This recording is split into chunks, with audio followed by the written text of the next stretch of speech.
এই আমার লেগে শাড়ি লেসছি, তুই বই লেগে শাড়ি লেগছি। ওর লেগে তো লিয়ে আসবে।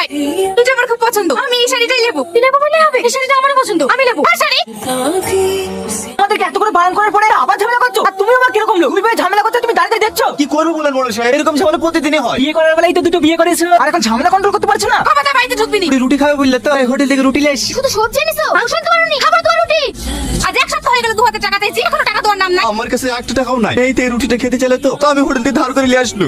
এই দাঁড়া, ওই বাড়ি থেকে গেছিলে তাই বল। আমি আমার মেয়ের জন্য রুটি লিখেছিল। ও তোমার মেয়ে আর আমি তোমার মেয়ে না, আমাকে এক্ষুনি রুটি এনে দাও, আমি রুটি খাবো। বিশ্বাস কর মা, আমার কাছে একটা টাকাও নাই। দোকান পাশে সব বন্ধ হয়ে গেছে। দোকান যখন বন্ধ হয়ে গেছে, আজ তুমি আমাদেরকে রুটি বানিয়ে খাও। কি হলো, দাঁড়িয়ে থাকলে যে? মেয়েতে রুটি খাবো বলছে, শুনতে পারলি? মানে রুটি বানানি হলো, কতক্ষণ লাগে? এই দেখে লাগুড়ি কি খেলাম।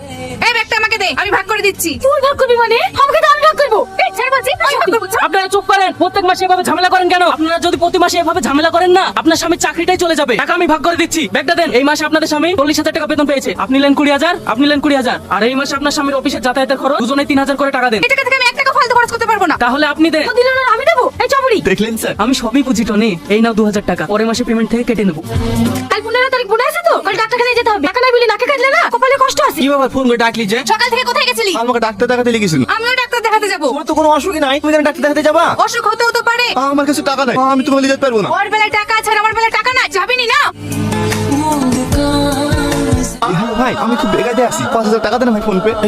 কি ব্যাপার? এটা যা হচ্ছে। অফিস যাচ্ছি। তোর অফিসে হবে না। কালে শুটিং গেলে তুই বহরমপুরে কি করতে গেছিস? ডাক্তারের কাছে নিয়ে গেলাম না, তাই ওকে একটু বেড়াতে লেগেছিল। তোকে ভুলিনি, ওকে কোথাও নিয়ে যাবি? আমি ওকে কোনো জায়গায় নিয়ে যাবো না। তুমি এবার করে আমাকে ক্ষমা করে দাও। তোর কোনো ক্ষমা নেই, যতক্ষণ না আমার পা ধরবি।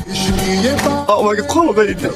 এই দাঁড়া, উপর অফিসে ঢুকবা না। যার কোনো টাইম জ্ঞান নেই, এই অফিসে কাজ করতে পারবে না। স্যার, আপনি তো সবই জানেন। তো আমি কি করবো? বেরিয়ে শিগগিরি।